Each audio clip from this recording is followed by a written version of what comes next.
I turned Kampala's trash into $300 per month. Zero waste farming in a MATOOKE shack. A symphony of red earth and resurrection. The LUGOBO shack that swallowed hope.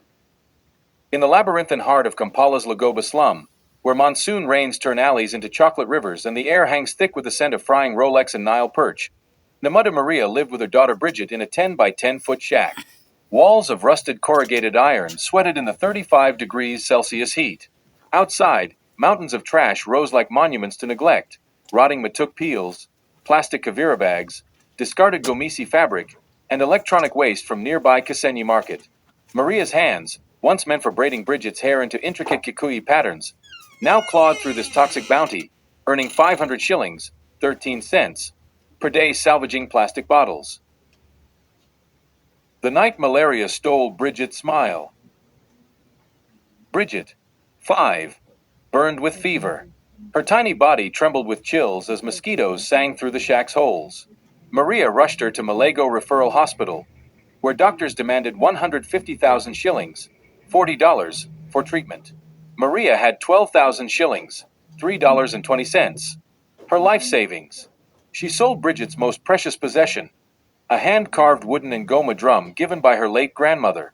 That night, as Bridget shivered under a threadless blanket, Maria stared at the trash mountain outside and whispered to the moon, "We are drowning in Kampala's leftovers." 2.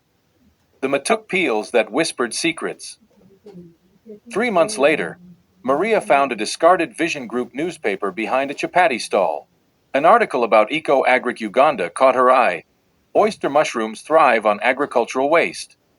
Her breath caught. Agricultural waste? The MATOOKE peels, banana leaves waste, Eco, bean and pea husks, plus polythene bags alone. Every day, vendors at Kawemp Market discarded tons of them. Maria's first experiment in LUGOBO.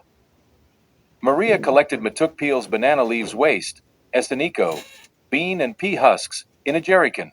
She mixed them and sterilized them by boiling over a Sigiri charcoal stove, burning her fingers on the hot metal, mixed in mushroom spawn bought with a microloan from a village savings group, and hid the bags under Bridget's bed. Days passed. Flies swarmed. Doubt gnawed. On the 14th day, she saw them. Pearl oyster mushrooms pushing through the black polythene bags like moons breaking through Kampala's haze. The harvest that fed hope. Maria harvested 3 kilograms. She sold them to Kawemp market vendors for 90,000 shillings, $24. That night, she bought anti-malarial drugs, pasho, and dodo greens for Bridget. As Bridget ate, her cheeks flushed with the color of ripe MATOOKE. Maria wept silently, her tears falling into the nkej basket holding the remaining mushrooms. 3. The vertical farm that defied Kampala's skyline. Maria's shack became a zero-waste cathedral. She engineered vertical farms from plastic kavira bags collected from the rubbish pit that strung on eucalyptus poles like beehives, growing chambers, broken pots stacked in pyramids, seedling starters, old car tires lined with banana leaves, compost bins, and discake tins punched with holes for drainage, mini greenhouses. The LUGOBO blueprint. Maria partnered with Kawemp market vendors, collecting 50 kilograms per day of MATOOKE peels, coffee chaff, and beans and peas fish waste using a borrowed boda. She boiled waste in a repurposed oil drum, wearing gloves and a kikoe mask, and mixed inoculated it with Eco Agric Uganda certified spawn, sealed in bags. Later, collected mushrooms in 21-day cycles. She sold to Kawemp's high-end restaurants like the Lawns and Cafe Javas. The breakthrough. By month 3, Maria earned 1.8 million shillings, $500 per month. She paid rent, 200,000 shillings/month, installed a solar-powered light, and bought Bridget's Ngoma drum back for 30,000 shillings. The child who became LUGOBO's mushroom queen. Bridget, now 6, became Maria's tiny mushroom guardian. She sorted waste, misted crops with recycled water, and sang Luganda folk songs to the growing bags. Zarala, Zarala, grow, grow. So Mama doesn't cry. The community uprising. Maria taught 30 neighbors her mushroom growing method through Eco Agric Uganda's free workshops. They formed the Lugoba Zero Waste Warriors where Nakato, a widow with 6 children, earned 300,000 shillings/month feeding her family. Kato, a disabled boda driver, grew mushrooms on his balcony. Bridget and 15 children sold oyster mushrooms door to door, earning school fees. The viral moment. A social media local journalist documented Maria's story, and the video showed Maria's trash-filled shack transformed into a vertical farm. Bridget teaching mushroom care to disabled children. Neighbors singing Ekatibwa Kia Buganda. Neighbors singing Ekatibwa Kia Buganda, Pride of Uganda, during harvest. It went viral with 15M views. Hashtag Kampala Compost Challenge trended across East Africa.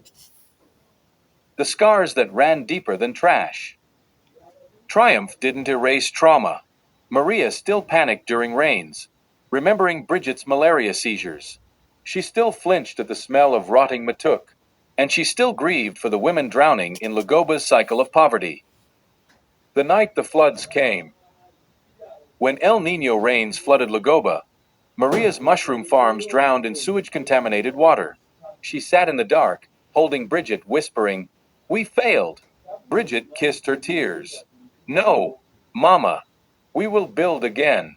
At dawn, the Lugoba warriors arrived, carrying salvaged wood, fresh spawn, and katogo, porridge, for strength. The revolution that grew from Ugandan soil. Maria's story ignited a nationwide movement. Eco Agric Uganda's training centers, opened in Hoima district, teaching zero-waste farming to 30-plus women per day. The 5,000 shillings startup kit, plastic bags, spawn, and a Luganda manual, distributed to 80 families. Corporate partnerships. Cafe Javas and Quality Supermarket paid Maria to collect their organic waste. The Uganda Compost Challenge. 180 Ugandans shared their zero-waste farms, winning solar lamps and school fees. The global ripple. In Kitukutwi, women grew mushrooms in banana plantation soil. In Kisasi, widows turned scrap into planters. In Nansana, women used water trash from the Lubiji stream. All traced their roots to Maria's Lugobo shack. The girl who spoke to the president. Bridget, now 9, addressed the Kawempe Sub-County Council during National Environment Day. Her voice, clear as a Nile eddy, echoed through the chamber. "My mama turned Kampala's trash into food, trash into school fees, trash into hope. If we can do this in a Lugobo shack, Uganda can turn its waste into wealth. Please, stop burning our future in landfills. Stop throwing away tomorrow's lunch." Area leaders wept. The district chairperson pledged 500,000 shillings for zero-waste farms in 50 slums. Your invitation to Uganda's Green Revolution. Maria's journey is Uganda's blueprint. Start small. Start local. Start now. Join the movement. Collect waste, MATOOKE peels, coffee chaff, beans and peas waste. Learn the Lugoba method, free Eco Agric Uganda workshops, link below. Join hashtag Uganda Compost Challenge. Share your farm. Support Eco Agric Uganda. Donate to fund startup kits, link below. Every MATOOKE peel has a second life. Every Ugandan has a second chance. Final embrace. Maria still lives in Lugoba. Her shack still leans precariously, but now it breathes. Mushrooms glow in recycled bottles. Children sing Luganda counting songs while sorting compost. And Maria, she holds Bridget close, whispering, "We turned Kampala's trash into treasure. Now, let's help Uganda turn waste into wealth." Join her. Start with one MATOOKE peel. Change everything.